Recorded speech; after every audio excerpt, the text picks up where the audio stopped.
आज का vlog totally unfiltered रहने वाला है और एडिटिंग भी मैं पाजी को कहूँगा बहुत कम करे। कल वाला जो व्लॉग था आप सबने देखा और मेरे को जो मैसेजेस आए, जो आपने सबने प्यार दिखाया कि मतलब वीर जी रोए हैं और मतलब मैं रोया हूँ वीर जी। तो आप सबने जो भी कॉल्स किए, मैसेजेस किए, थैंक यू सो मच पहले तो उसके लिए। और मैं ना मतलब थोड़ा सा आपको, आप देख सकते हो कितनी प्यारी फोटो लग रही है। तो अब मैं ना, मेरा मन ही नहीं करता, सच बता रहा हूँ, कि ड्राइंग रूम से मैं कहीं बाहर जाऊँ। मुझे पता नहीं क्यों इतनी ये एआई का भी थैंक्स है कि ये जो आज की डेट में टेक्नोलॉजी आ चुकी है ना यार, कि ऐसे लगता है कि सच में मम्मी पापा का इतना क्लियर चेहरा और एकदम से ऐसे है ना, और इतना बड़ा मतलब जान के बड़ा करके लगवाया है कि लगे कि वो हमारे अंदर ही है, हमारे साथ ही है, हमारे घर में ही है। और हैमी को भी बहुत अच्छा लगता है, बार बार बात करेगा, दादू पापा दादू देख रहे हैं, पापा दादी देख रही है। और मैं ना सच्ची बता रहा हूँ, मेरे ड्राइंग रूम से निकलने को मन नहीं करता। तो ना मेरे मन में कुछ था कि चलो यार, आप लोग अगर मतलब इस तरीके से आपने मैसेजेस किए ना, तो मैं भी आपके साथ कुछ शेयर करूं। तो ना आपको पता ही है कि कुछ ना कुछ बातें माइंड में आती हैं, और माँ बाप है तो उनको तो हम चाह के भी भूल नहीं सकते। तो यहाँ तो उनकी ब्लेसिंग्स भी बहुत थी, तो शायद कुछ मेरे में ही कमी रही होगी कि पापा जी ने इतनी जल्दी उनको बुला लिया। बट एक चीज़ है, मैं आपको बताता हूँ। एक ना मम्मी का एक बड़ा प्यारा सा किस्सा है, मैं शेयर करता हूँ आपके साथ, शायद आपको अच्छा लगे। एक बार ना मम्मी को ना एनजाइटी की बहुत ज़्यादा प्रॉब्लम हुई। तो जब एनजाइटी की प्रॉब्लम हुई ना, तो मैं ना पहले ही बता रहा हूँ, मैं कोई क्लोजली नेम नहीं लेने वाला, किसी का नाम नहीं लेने वाला। सिर्फ एक वाक्य आपके साथ शेयर करना है कि जिससे आपको कुछ पता लगे मम्मी के बारे में। तो क्या हुआ कि मम्मी को ना एनजाइटी की बहुत ज़्यादा प्रॉब्लम हुई। तो पहले जब मतलब मैं भी आई थिंक 7-8 साल का होऊंगा। तो मम्मी को जब एनजाइटी की प्रॉब्लम हुई ना, मुझे अच्छे से याद है, तो सबने बोला कि ना इसके ऊपर कोई चीज़ है। आप समझ गए ना, जैसे पुराने लोग करते हैं, कनेक्ट कर लेते हैं कि भाई इसके ऊपर कोई चीज़ है, कोई किसी ने कुछ कर दिया है या ऐसा कुछ है। तो मेडिसिन वगैरह लेती थी मम्मी, नॉर्मल हो जाती थी, बट सबने यही बोला कि कोई चीज़ है। तो चलो, उस टाइम ये होता था कि लोग बात मानते भी थे। तो लोकली कोई किसी के पास ले गया हमें कि वो ऐसी जगह जाना है, वहाँ पर ऐसे होता है वैसे होता है, वो ठीक कर देते हैं। तो जब बंदा परेशान होता है ना, तो वैसे तो मम्मी ने नहीं माना, बट हाँ पापा थोड़े से थे कि चल यार, इतनी परेशान होती है, दिखा ही लेते हैं। होता है ना, बंदा बहुत ज़्यादा मेडिसिन लेता है, सब कुछ लेता है, बट ठीक नहीं, असर नहीं नज़र आता, तो बंदा कोशिश करता है कि यार चल एक बार दिखा ही लेते हैं, इतना सब कह रहे हैं। तो हम लोग गए। तो मुझे अच्छे से याद है, वो ना एक ऊंची सी गद्दी पे एक हेल्दी से बंदे बैठे हुए, बढ़िया एकदम, वाइट कुर्ता पजामा, और नीचे उनकी ऐसे संगत बैठी हुई। तो जब संगत बैठी हुई थी ना, तो मतलब हम लोग भी वहीं जाके बैठ गए।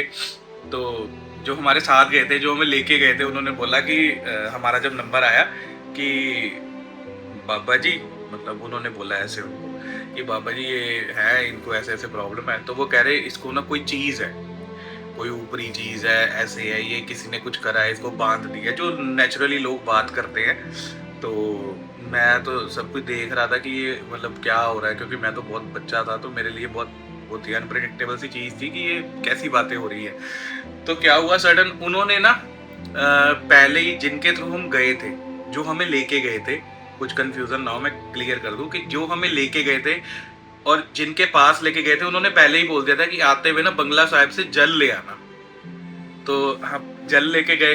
तो जब जल लेके गए ना, तो उन्होंने क्या करा, उन्होंने अपने पास बिठाया और मम्मी के सिर पे हाथ रखा। पहले हाथ रख के कुछ बोलते गए।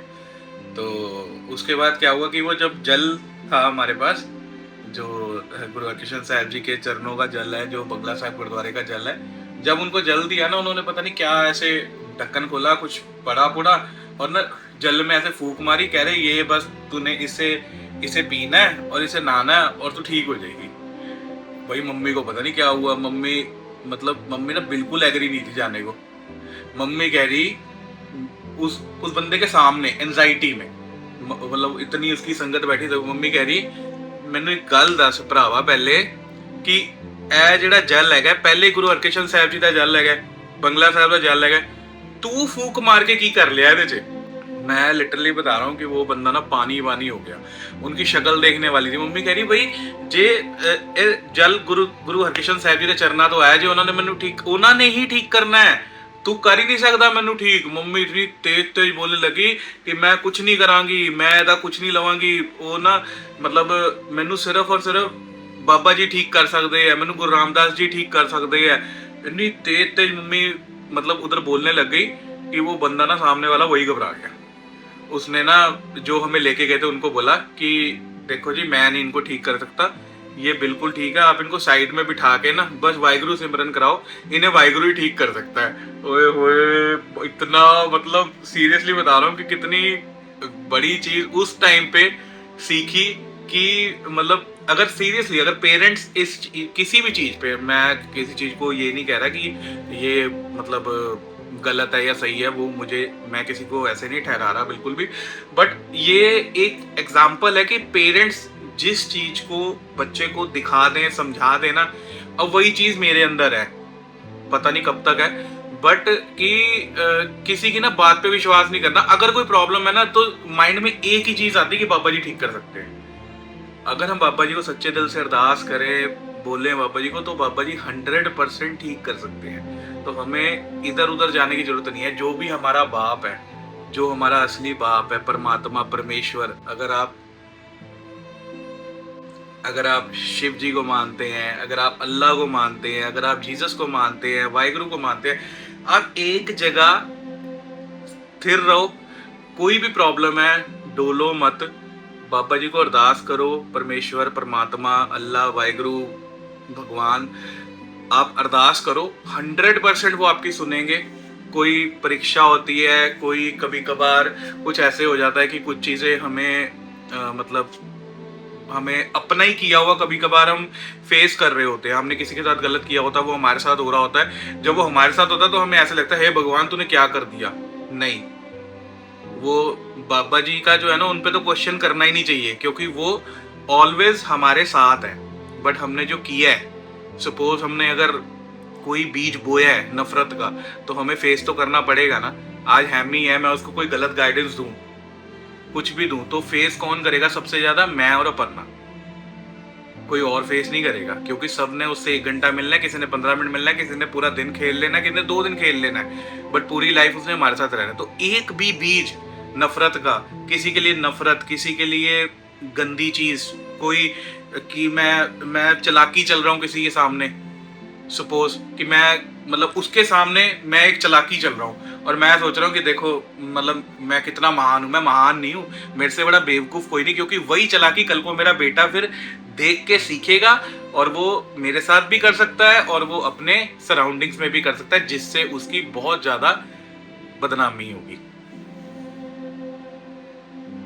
तो रिक्वेस्ट है, जिसके पास पेरेंट्स है ना, जिसके पास पेरेंट्स है, वो एक डायमंड है, वो एक हीरा है, चाहे जैसे भी है किसी के पेरेंट्स।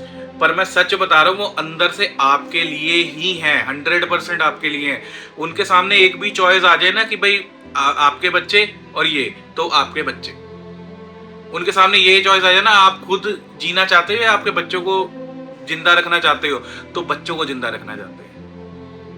पेरेंट्स जिसके पास भी है, बहुत प्यार करो, बहुत सत्कार करो, दोबारा नहीं मिलते। कोई भी ये रिश्ता नहीं निभा सकता, कोई भी। अगर ये रिश्ता निभा सकता तो ये रिश्ता इतना कीमती होता ही ना।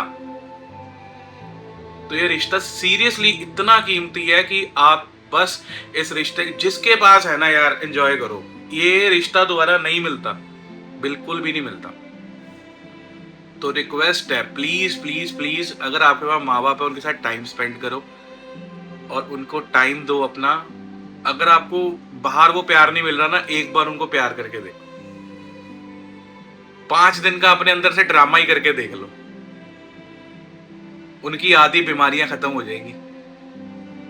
उन्हें सारी बीमारियां हमारी चिंता से लगती हैं। बच्चे का काम नहीं बन रहा, बच्चे की शादी नहीं हो रही, बच्चे का ये नहीं हो रहा, बच्चा परेशान है, काम सेटल नहीं हो रहा, सारी चीजें हमारी वजह से होती हैं उनको, सारी बीमारी। रिक्वेस्ट है यार,